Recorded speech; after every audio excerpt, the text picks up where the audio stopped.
Hare Krishna. I'm going to talk about tolerance of a Vaishnava.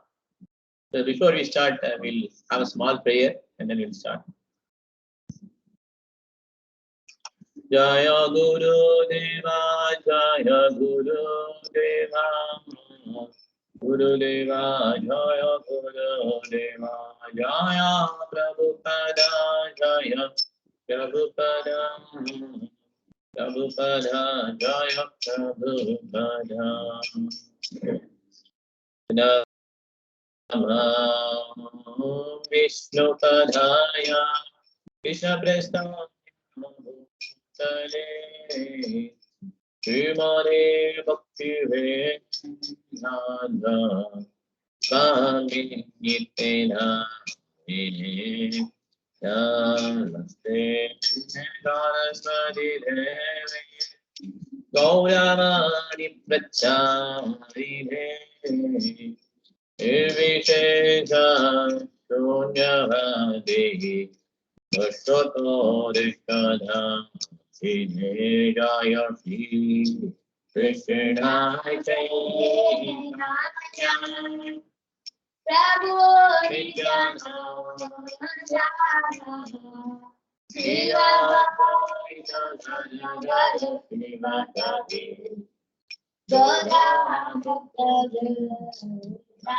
Jaya Shri Krishna Chaitanya Prabhu Nityananda Shri Advaita Gadadhara Srivadari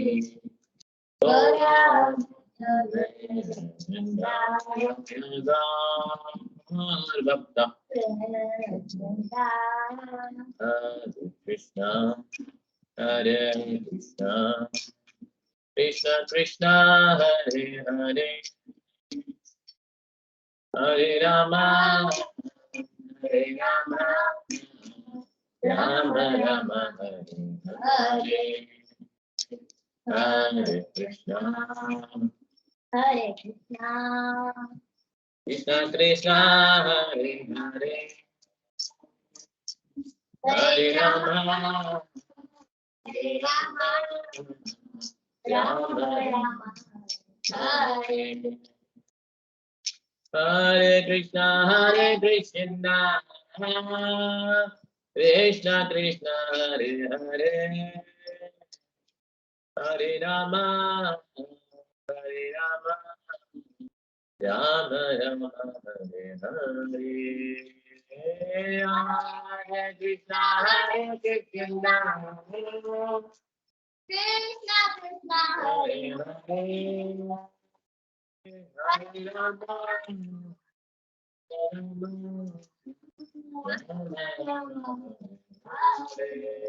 Hare Krishna Krishna Krishna Hare Hare Hare Rama Rama Hare Jaya Prabhupada Jaya Prabhupada Jagadguru Vira Prabhupada Jaya Jaya Prabhupada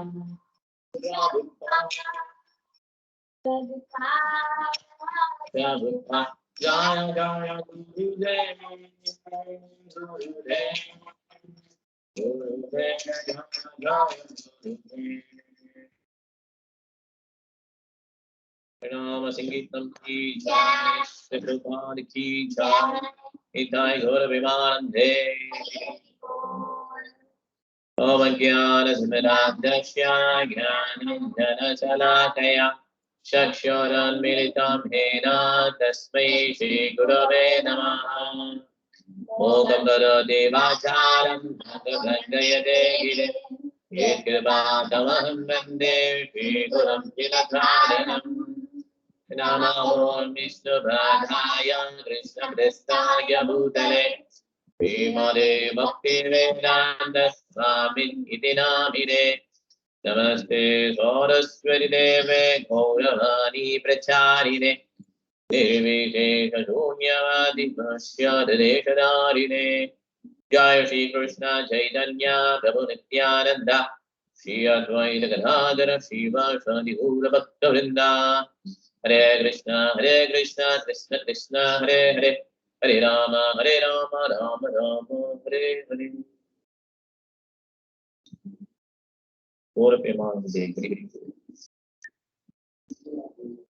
Hare Krishna. So, the tolerance of Vaishnava. This is what we are going to see today. So,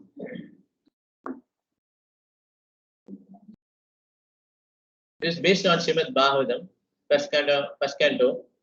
So, in Srimad Bhagavatam, a Vaishnava is described, and his qualities are also described. Vaishnava is more powerful than Brahmana. So, Brahmana is in the mode of goodness. Okay. So, Brahmana is actually who does 6 kind of jobs. He teaches, he learns and he teaches, and he worships the deities, and he teaches how to worship the deities, and he gets a charity and he distributes those charity. And this is a Brahmana. Devotee or Vaishnava is above all the 3 modes. Okay, so he is actually a transcendental in the platform. Okay, so devotee uses all of the things in the service of Krishna. So that's called dovetailing. So whatever he possesses, he dovetails everything for the service of Krishna. So that's a devotee. So devotee is situated on the higher platform than Brahmana. That's what I meant by is more powerful than Brahmana. So such a devotee, when in case of defamation, devotee tolerates such a defamation. Okay. So there's a beautiful verse in Srimad Bhagavatam, which is in first canto, 18th chapter, 48th sloka. It says, Traskrita Vipralabdha Sapta Sipta Hatapi Nashya Tat Patikurvanti Dadbhakta Prabhavo Vihi. The meaning is, the devotees of the Lord are so forbearing that even though they are defamed, cheated, cursed, disturbed, neglected, or even killed, they are never inclined to avenge themselves. So these are some of the characteristics of devotees. Even though they are defamed. Okay, so personally, if someone defames a devotee, the devotee does not take that into so much account. Okay, so but when Vaishnava or the Lord is being defamed, a devotee does not tolerate that. Okay, but personally, if someone defames or goes or even killed her, so you cannot kill a Vaishnava. In case of Jesus Christ, the people around that time, they were trying to kill Jesus Christ. Okay, even that Jesus Christ tolerated. So all these are qualities of a Vaishnava. So the case of personal defamation, the devotee tolerates, but not for the other devotees, other pure devotees, not Lord. Think of Draupadi when she is being disturbed. The devotees, they don't tolerate. Pandavas, they don't tolerate. Okay, they took severe oaths. So devotees, in case of personal thing, they tolerate those things. So this is the definition given in Srimad Bhagavatam, first canto. So Chaitanya Mahaprabhu, in his Shishtashtakam, in 8 slokas, he has described these qualities beautifully in the 3rd sloka. So he says, Trinatapi Chunichena Dharodapi Sagishnana Amanina Manadena Kirtaniya Sada Harihi. So one should be more humbler than a star, and one should be more tolerant than a tree. So these are 2 qualities required in order to chant the holy name of the Lord constantly. So a star is very humble. So before we step over, that actually bends down. Okay, the star in the sea, and tree, it tolerates. Even though someone cuts the tree, parts of the tree tolerates, does not resist. So one who tolerates and is humble, and one who is above the false prestige platform, and he is ready to offer all respect to others, in such a state of mind, one can chant the holy name of the Lord constantly. So these qualities are very important. So humbler and tolerance. So if one is tolerant and he is able to respect others, then only he can chant the holy name of the Lord constantly. So this is one of the most important qualities of a Vaishnava. So now let's see what is tolerant. Okay.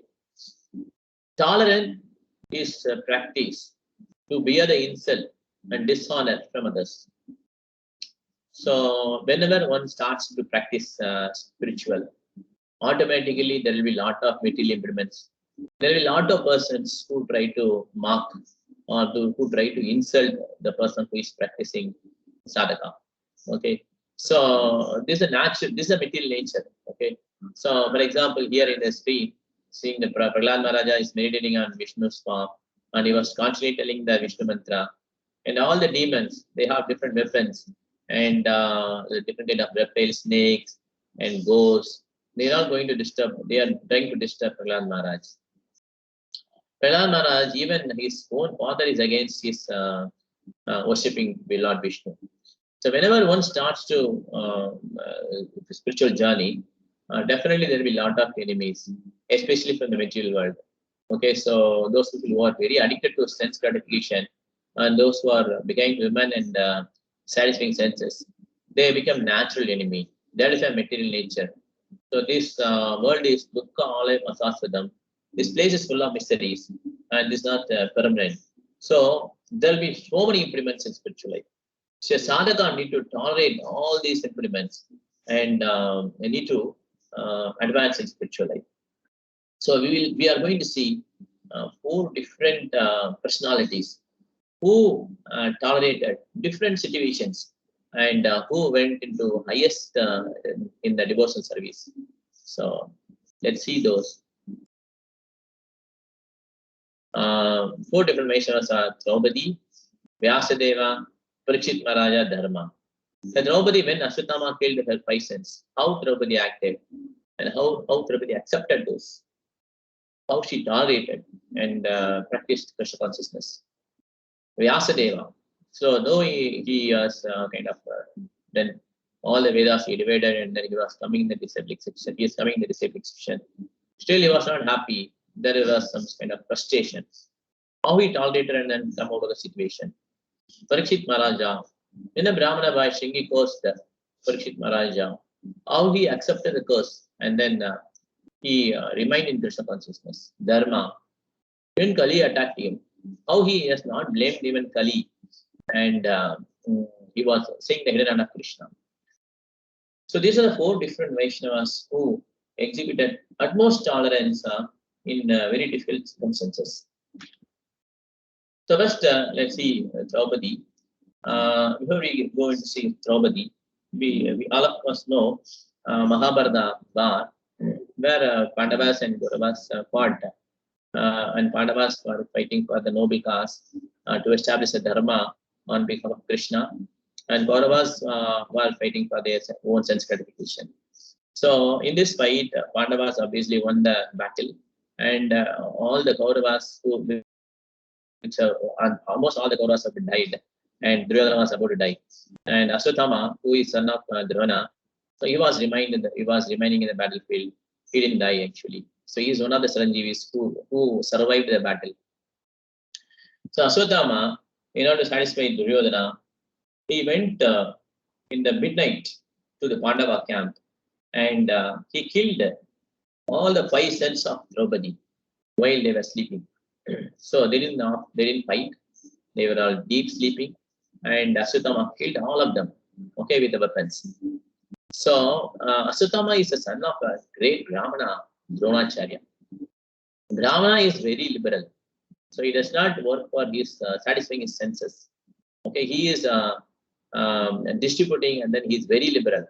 Dronacharya, even though he knew that his the enemy means became enemy actually. Previously, Drupada and Drona were friends. Due to circumstances, there was some enmity between Drona and Drupada. So because of enmity, Drupada got a son Drishtadyumna, who will kill Dronacharya in the future. Even though knowing Drishtadyumna will kill Dronacharya, Dronacharya taught all kinds of arts to Drishtadyumna. Okay, so he was very liberal. And that's why he is called Brahmana, pure Brahmana. But son of Drona, who is Ashwatthama, he was not exhibiting all these qualities of a Brahmana. Okay, so we remember the Brahmana is based on the guna and karma. It is not based on the birthright. Okay, so son of a Brahmana is a Brahmana. No, actually, Ashwatthama did not exhibit the qualities of a Brahmana. So he is called Brahma Bandhu. That means he is an unnoti son of a Brahmana, Drona. Okay, so why is it so? Because he killed all the 5 sons of Draupadi while they were sleeping. In Bhagavad Gita, Krishna introduced the term Atatayini. It's called aggressor. Who is Atatayini? A poison giver, one who sets fire to the house, one who attacks with deadly weapons, one who plunders the riches, one who occupies others' land, one who kidnaps others' wife. These are all these 6 kind of activities which Atatayini does, aggressor does. So one who attacks with deadly weapons while the sons of Draupadi was sleeping, that was done by Ashwatthama. So Draupadi, upon seeing this, was so upset. So she wanted to punish Ashwatthama. So immediately Arjuna, Bhima and Krishna, they went behind Ashwatthama. And Bhima, Krishna and Arjuna caught Ashwatthama. Arjuna tied Ashwatthama. Krishna told him, kill Ashwatthama immediately. Okay, but Arjuna did not kill him. And he brought before Draupadi, all the Pandavas were present and Draupadi was present. Ashwatthama was brought in. And different devotees started giving their opinions. Okay. And Draupadi was telling, let us not kill Ashwatthama. Okay. Now see how she accepted the situation. So she lost all the sense, but she maintains the compassionate quality within her. So she is so merciful, Sakaruna. So this is a word used in the Bhagavatam to denote her mercifulness. And he is thinking in others' viewpoint. So how Kripi, who is the mother of Ashwatthama, will cry without a child. I have lost all my 5 children. So Kripi, she will also cry after losing Ashwatthama. So let's not kill Ashwatthama. And he is our Guru's son. He is our Guru's son.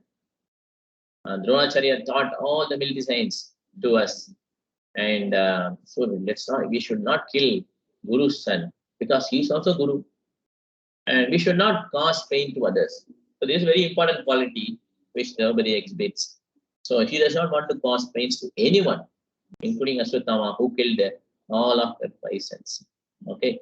And another point is Brahmana's wrath will finish off the royal kingdom. Okay. So according to Brahmana's order, will finish off royal kingdoms. So she does not want to put the Brahmana. She still thinks that Ashwatthama is a Brahmana. So she wants to give the proper respect for the great family because Dronacharya is a great person and his family is a great family. And she wants to give the proper respect for the great family. So these are the qualities exhibited in the adverse condition when Draupadi faced them. Okay. So let's go to the next example. Vyasadeva. So Vyasadeva, he underwent strict disciplinary vows. So he was literal incarnation. He is literal incarnation of Lord Sri Krishna, and he worshipped Vedas, Gurus. Actually, he divided all the Vedas into 4 different categories so that Kali Yuga people can get benefited. And he wrote everything, means all the Vedas and different paths, how one can enjoy in this world, how one can go to heavenly planets, how one can get beautiful wife. So many things he explained. And after writing all these things for the benefit of Puranas, Mahabharata, he compiled. After writing all these things, he is still not satisfied. So he is coming in discipline section, and he written all the Vedas, and he is abiding by all the rules. He has followed all the discipline vows strictly. Still, he is not happy. Okay, so there was some dissatisfaction. We will also face many times these kind of dissatisfactions in devotional service. So one has to tolerate them. Okay, Matra Spashtastu Kaunteya, Shitosna Sukadakara, Makama Paino Nitya, Stam Sitik Sakshvabhara. So one has to tolerate how one tolerates the winter and summer season and happiness and distress. Similarly, one has to tolerate whatever happens in means while practicing devotional service.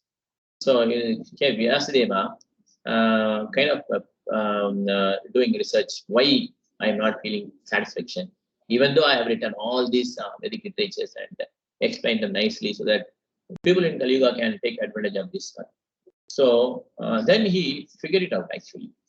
He figured out that the devotional service importance is not given directly in these Vedic literatures. So naturally, when he was in confusion, he was meditating about his guru, and his guru Narada came to Vyasadeva. So he explained that you have explained very elaborately the material literature. Okay, the material literature is compared to place of pilgrimage or prose. A swan-like person cannot take any pleasure in those literature. Okay. There's a beautiful slogan in Srimad Bhagavatam, first canto, 5th chapter, 10th sloka. 10th verse. Yat pasaschitrapatam hareryasho jagat pavitram pragrihitnagarichit tatvayasam deetam ushanti manasa nayat hamsa niramanti vushikshaya. So the crow-like men can take pleasure in such literature. And this literature, material literature, will not bring any happiness to a person who is interested in the spiritual life or a transcendentalist. So this literature will not bring any benefits to the human society. So what you have to do, Narada is telling Vyasadeva, that you have to write a transcendental literature.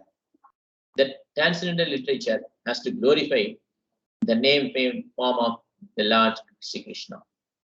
So he's saying in the next sloka, Tadvag visargo janataga viplavo yasmin pratislogam abadavati api ramani anantasya yasho ankitani yat shinvanti gayanti grinanti sadavaha. So he explained this point to Narada Muni. Narada Muni explained to Vyasadeva. So Narada Muni is saying this material world is filled with anxieties. Okay. So here the central point is everyone wants to enjoy their senses. They want to give preference to them. And that is why we have so many fights, and especially in the age of Kali, which is full of quarrel and hypocrisy. Everyone, even for small reasons, starts fighting. Nation to nation and then people to people.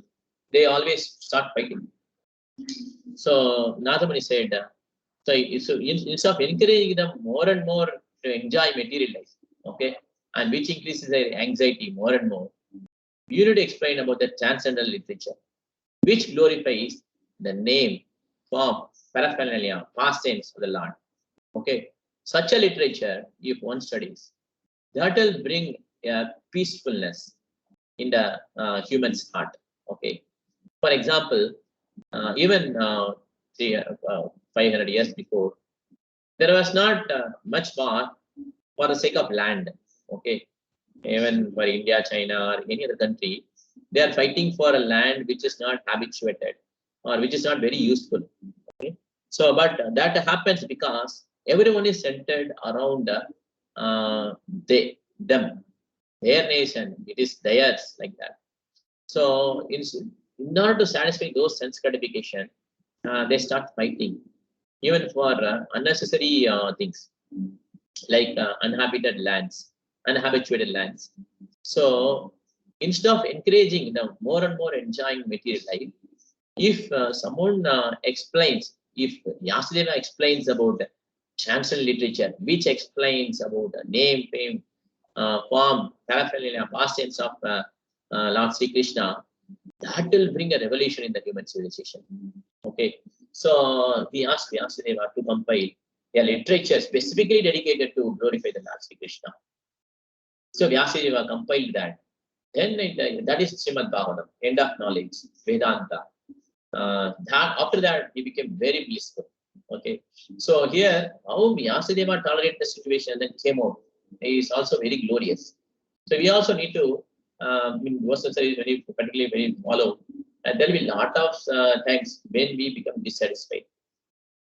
We have to keep Krishna in the center, and we should start glorifying Krishna.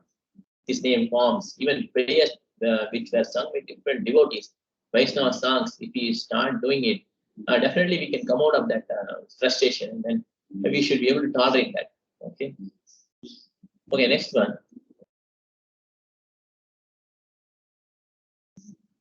So that's what Narada instructed to Vyasadeva, insufficient glorification of the Lord. And you emphasized 4 Purusharthas: Dharma, Artha, Kama, Moksha. This is what you have explained. Dharma, religions.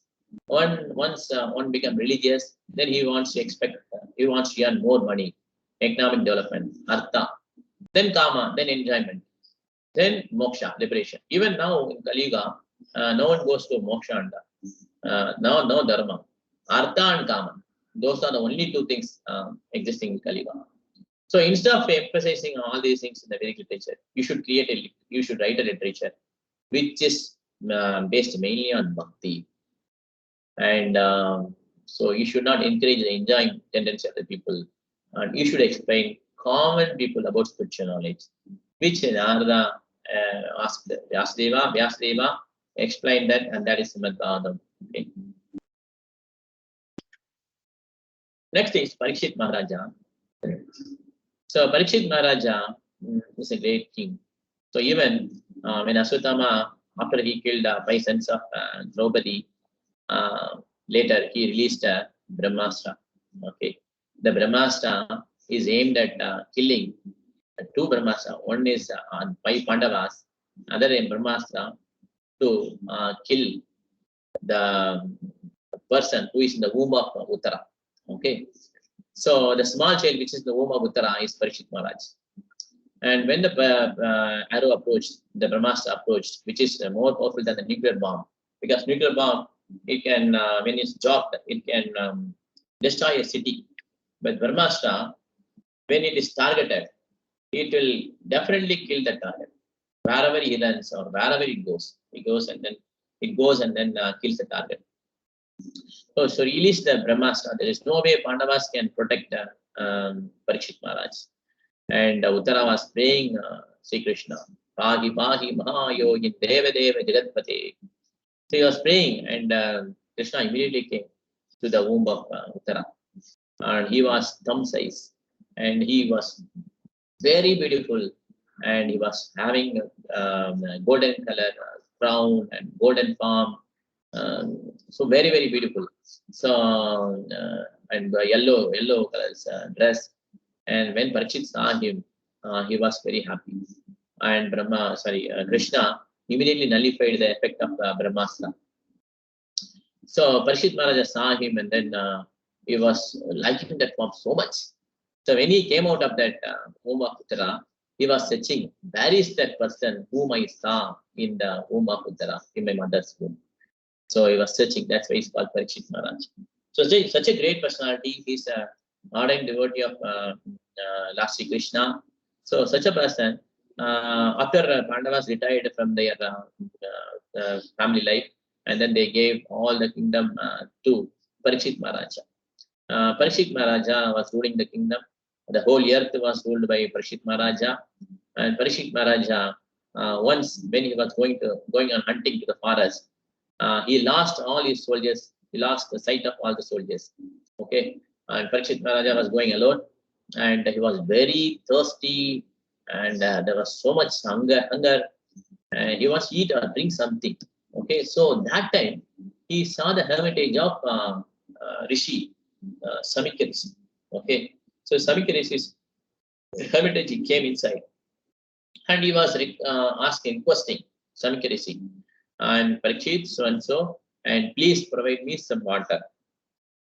Samika Rishi was in a deep meditation, so he does not know what's happening outside world. He was meditating on Lord Sri Krishna, and when he came and he asked repeatedly for water, and he didn't listen. Then Parikshit Maharaja misunderstood that, okay, he is a kind of cheating me. He is not actually meditating, but he is doing some kind of drama. So in bit of anger, he took a dead snake nearby and then put it as a garland in the neck of Samika Rishi. And then he left off the place. Okay. So, but while going, after some time, while going, Parikshit Maharaja was kind of regretting. Okay, why I did like that? Okay, he should not have done that. So he was reflecting upon his act. So meanwhile, Samika Rishi's son, Shingi, he was playing on the river. So one of his friends came to Shingi and told him that one person came, Parikshit Maharaja came to your house, and then he put a dead snake on your father's neck. And the Shingi became so much angry. So this immature Brahmana boy, he became so much angry, and he wanted to curse this Parikshit Maharaj. He took the water in the river, he purified the water, and then he cursed Parikshit Maharaja, saying that Parikshit Maharaja will die in 7 days' time by the biting of snake bird, Takshaka. Okay. So once he did it, then he came running fast to meet his father. Once he approached the hermitage, he started crying because he did a mistake. So he started crying, and he explained to his means was not able to explain. He was just crying. And Samika Rishi opened his eyes. He asked him, "Why are you crying?" He was not able to tell. Then again, Samika Rishi closed his eyes and then meditated. He at once got, okay, this person, my son has cursed Parikshit Maharaja. Then he scolded his son. Why did he do like this? Parikshit Maharaja is a king for the whole world. He is a Rajarishi. He can protect the whole world. Even for the insignificant mistake he has done, you have given him a very great punishment. This is not a correct punishment, worthy punishment. You have done a mistake. So he was scolding. And but since he is a child, we cannot do anything. Child, women, we can't punish. So old man also. So a 7 years old boy. So Samika Rishi could not punish him. So he sent his disciple Gaurmukha to King Parikshit Maharaj and to inform that the death is approaching in some days. Okay. So in the meanwhile, Parikshit Maharaja is reflecting upon his act. So he was thinking, why did I do like that? So he was expecting some calamity. But he was praying to Lord Krishna that I should only get the punishment, not my family or my kingdom. Okay. So no one should be affected. Even if I lose the kingdom, that's okay. But others should not be affected for my mistakes. Okay. So that is what he was praying. And after some time, Gaurmukha came and then he was telling that you have got this so and so happened and Shingi cursed you and you have got only 7 days. After that, a snake bird will come and then he will bite you, then you will die. Parikshit Maharaja immediately understood this as a blessing in disguise. Okay, so he did not counteract or he did not curse Brahmanas and he did not take this offense. Okay, so Parikshit Maharaja's conviction is he wants to sat on the banks of Ganges and he wants to fast till death. Okay. So this is what he was convinced, and he went to the Ganges bank, and then he fasted. He started fasting. He gave completely to the Lord's feet, Lord Krishna's Lord's feet. So he did not want to counter curse Shingi. See, if you look at his history, Krishna saved Parikshit Maharaja in the womb of Uttara. Okay, and Parikshit Maharaja is such a great devotee. Does Krishna does not protect his devotee? Or if does he not have power to punish or counteract Takshaka.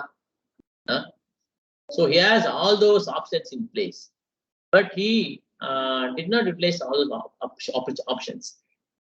He took it as a blessing from Krishna.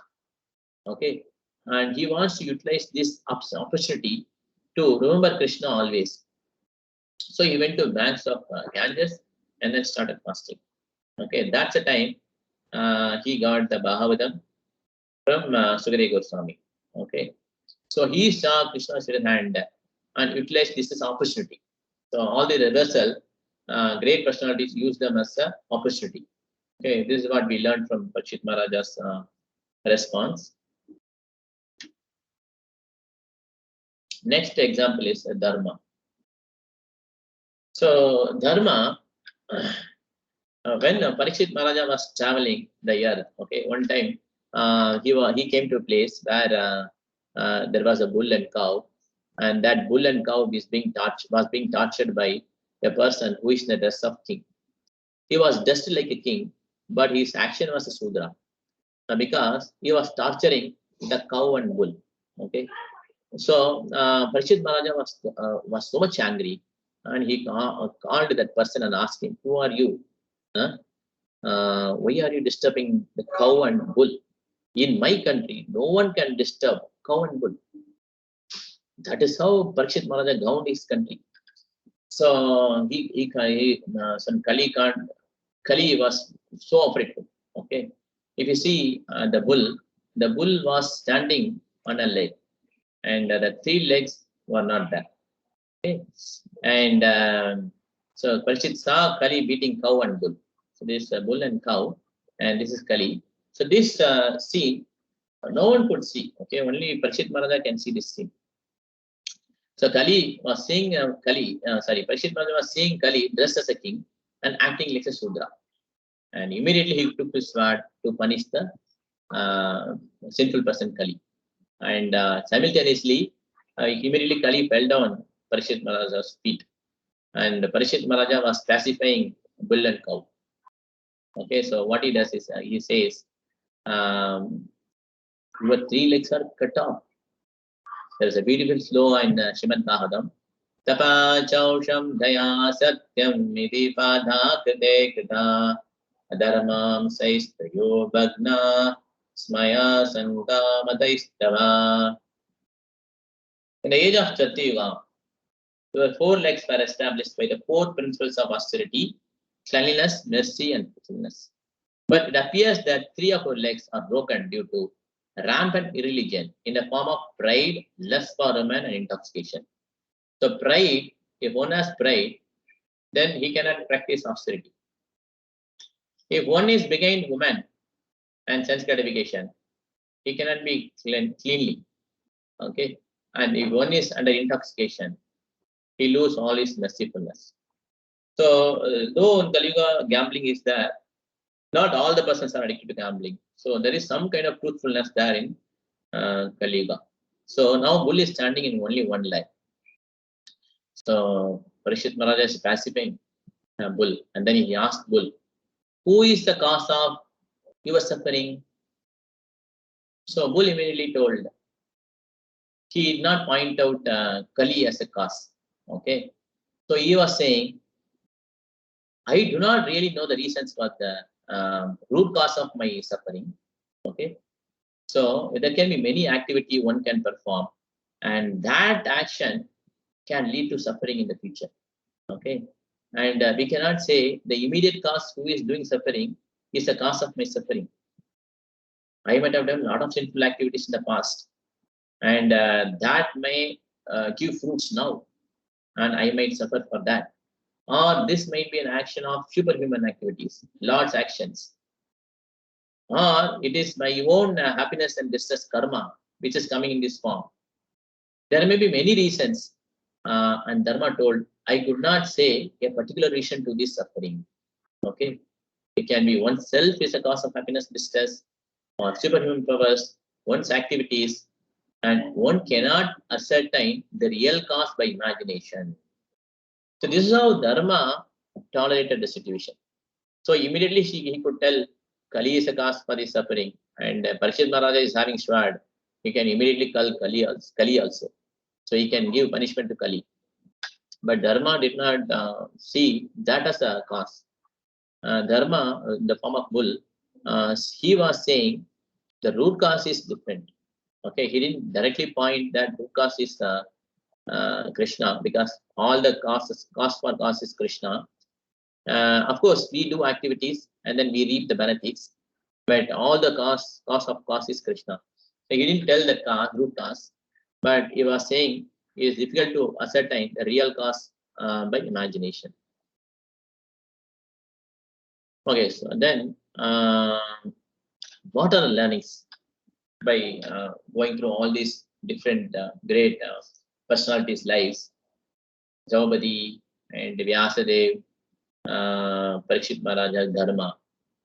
What is the lessons which we have learned? So, in case of adverse situation or reversals, we should see the hidden hand of Krishna. There is a beautiful prayer by Lord Brahma to Krishna in the 10th canto, 14th chapter, 8th sloka. Okay, so here Brahma prays, whatever a person maybe, when he undergoes the difficulties, he thinks that that difficulty is due to his past karma, and he does not want to blame anyone, and he continuously performs devotional service, bowing down before Krishna, and then offer obeisances to Krishna, glorify Krishna. Such a person, his rightful claim is liberation. Like that, Brahma is saying. Go to sloka.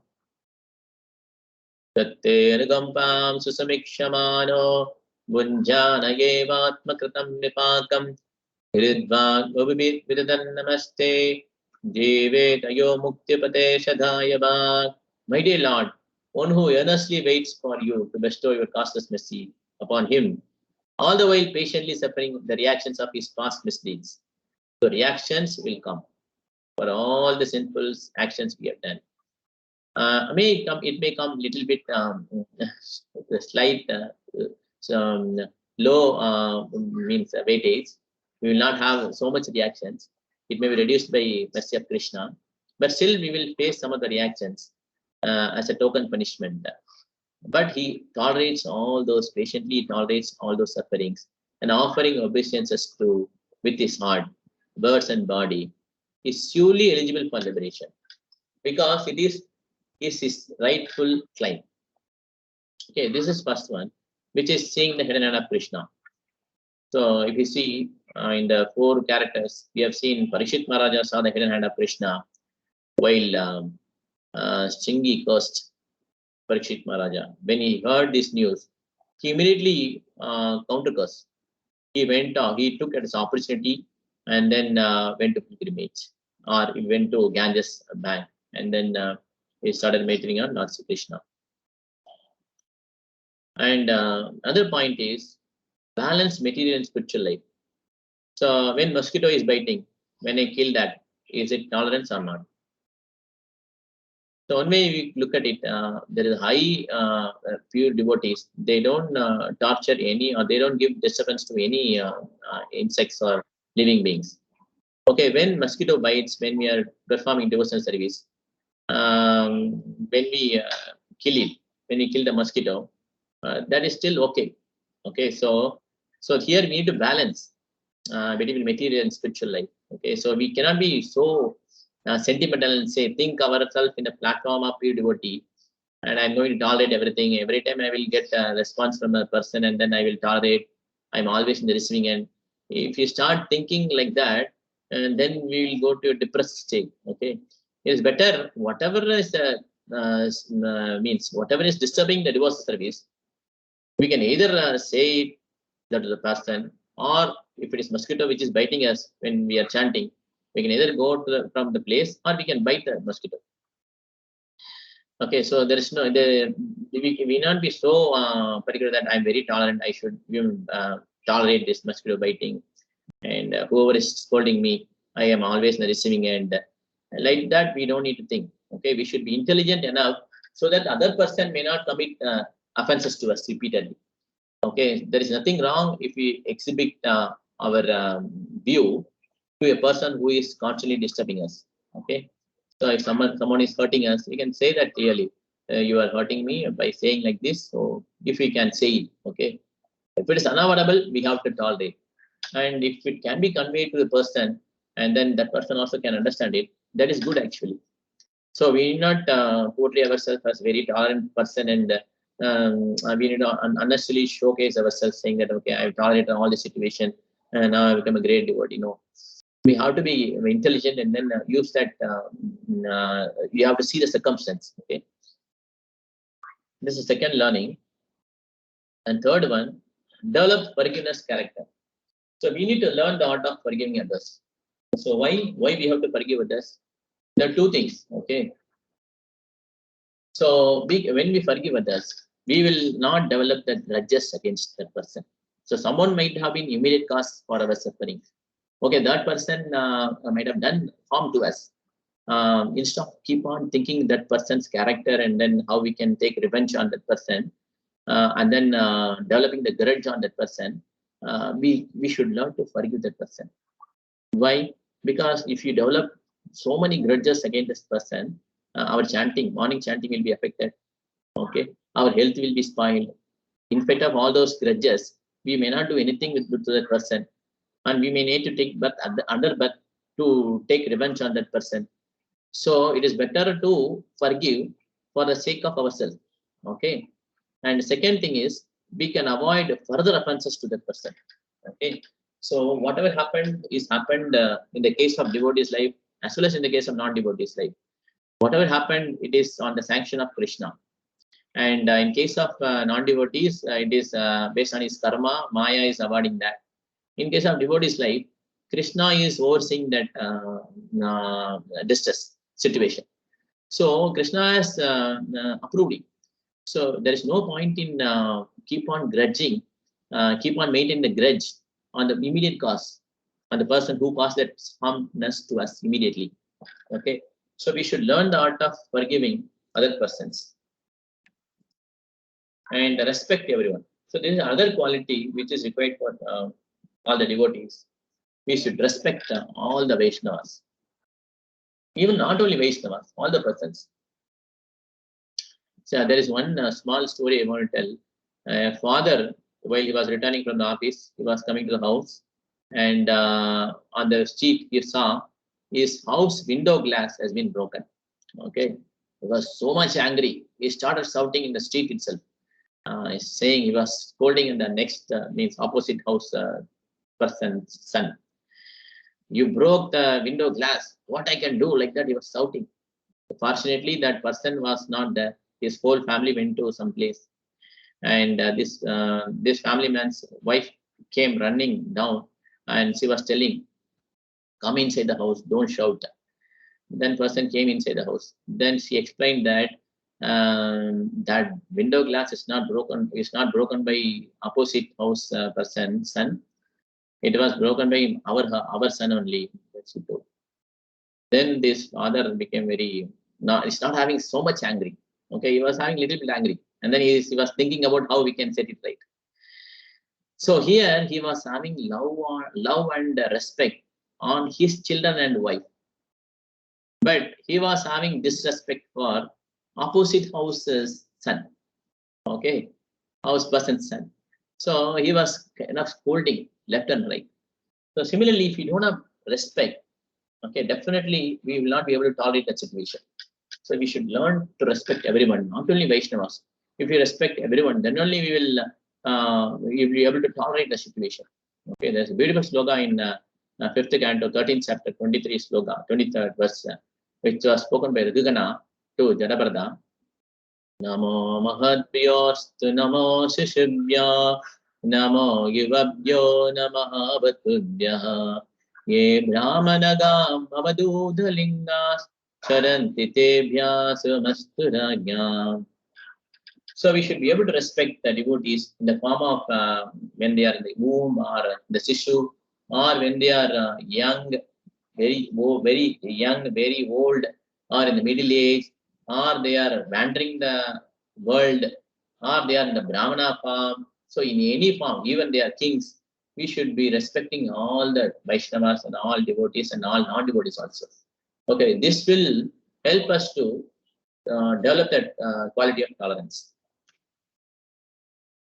Okay, next. So there is a very interesting story which happened in Narada's life. Narada has a snake disciple. Okay, the snake usually it is very envious. Okay, it is getting angered very easily, and it also remembers whom you have to take revenge.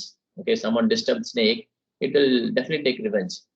But this snake has become a devotee of Narada Muni because of Narada Muni's mercy. And this snake has become so non-violent. She will not bite anyone, and it was very obedient like that. And people started mistreating this snake. They pelted stones on the snake body, and the snake's body there was a lot of blood, and he was almost about to die. Okay, now Narada was coming that side, and then he wanted to visit his disciple, snake disciple, and he went to that place, and snake came out, and then he told Narada, my dear spiritual master, see my fate. See, all these persons started mistreating me, and I am very hurt, and see, they started throwing stones on me. Like that, he complained to Narada Muni. Narada Muni said, I asked you not to bite anyone, but you should not forget to show your food. Okay, that means you should make a fear in the person's heart. Okay, you need not bite him, but you should show fearness so that they will not disturb you. This is exactly applicable to us devotees. Okay, so in case of tolerance, if we are very tolerant, and then materialistic persons will start utilizing all these good characters, and they will bombard us. Okay, so we should not give a gap to that. We should draw a line very clearly, saying, if you cross that line, you will see my other face. So once you draw that line, you will be able to peacefully practice devotional service. So we have seen Prahlad Maharaja, Draupadi, and Vyasadeva, all these great personalities, Parikshit Maharaja, all these great personalities. But all these personalities are pure devotees of the Lord. Okay, and their tolerance is means ultimately that needs to be followed. But we are not, we are of Satakas, okay, practicing devotees. So we should be able to draw a line very clearly. If they cross the line, that means I will behave this way, like that. We have to tell the materialistic people. Then only we can practice the devotional life peacefully. Then slowly, we have to develop the tolerance character also in parallel. Okay, so, and there's a last slide. So I understood all these characters which we need to have. We need to see the hidden of Krishna. We need to be forgiving nature, and we should respect everyone. So all these things are good, but I don't have all these qualities. What should I do? Okay, so one who chants Hare Krishna, Krishna Krishna, Hare Hare, Hare Rama, Rama Rama, Hare Hare. The 16 rounds of this Hare Krishna mantra every day in the morning itself. Okay, one who does this sadhana very perfectly, he will have all these qualities manifested in their body. Okay, this is given by Vyasadeva in Srimad Bhagavatam. Srimad Bhagavatam 5th canto, 18th chapter, 12th sloka. Kesyati bhakti bhagavati ginchana sarvai gunaistatra samasate shura dhara bhaktasya guto magadguna manoratena sati davato bhakihi. All the demigods and their exalted qualities, such as religion, knowledge, and renunciation, become manifest in the body of one who has developed an unalloyed devotion for the Supreme Personal Godhead, Vasudeva. So one who is doing devotional service, one has developed that unalloyed devotion to Lord Sri Krishna, Vasudeva, he will have all these qualities naturally manifested. Okay, so there is no need to worry that I have not developed this forgiveness character, I have not developed this other character, seeing the hidden heart of Krishna. All these qualities I have not developed. So will it be a failure candidate? No. If you start chanting Hare Krishna mantra sincerely, you will definitely develop all these qualities in the course of time. So all of them who are chanting Hare Krishna mantra is a Vaishnava. We should be respecting all the Vaishnavas, all the persons. and we should firmly chant with full faith Hare Krishna Mahamantra. Then definitely we will develop this quality tolerance, which is a quality of pure devotees, and we should be able to chant constantly Hare Krishna Mantra. Hare Krishna, thank you very much. Srimad Bhagavatam ki jai, Saprabhat ki jai, Itai Gaura Premanande. Hare Krishna.